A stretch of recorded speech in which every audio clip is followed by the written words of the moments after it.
একবার এক কিশোর এক বিজ্ঞজনকে জিজ্ঞাসা করে, জীবনে কি সত্যি বন্ধুর কোনো দরকার আছে?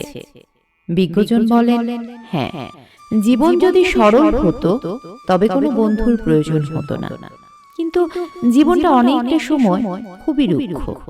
তোমার পাশে তখন এমন একজন থাকা উচিত যার সাথে তুমি ঘন্টার পর ঘন্টা কথা বলতে পারো, দুঃখ শেয়ার করতে পারো, যে তোমাকে বিচার না করে ভরসা দেবে, যার কাঁধে তুমি কাঁদতে পারো, ভয়ের মাঝে সাহস দেবে।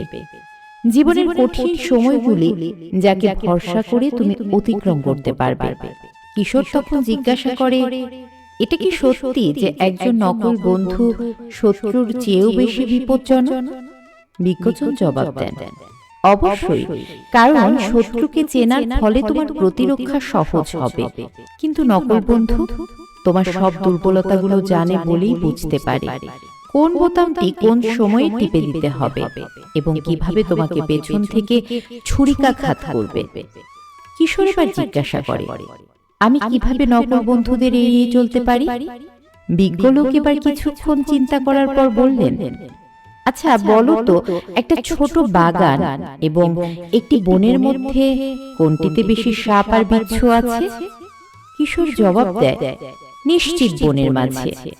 বিজ্ঞজন তখন আদরের সম্ভাষণে হেসে বলেন, সেটাই, বৃত্ত ছোট রাখো বাছা, শান্তির জন্য নিজের একটা ছোট বাগানই যথেষ্ট।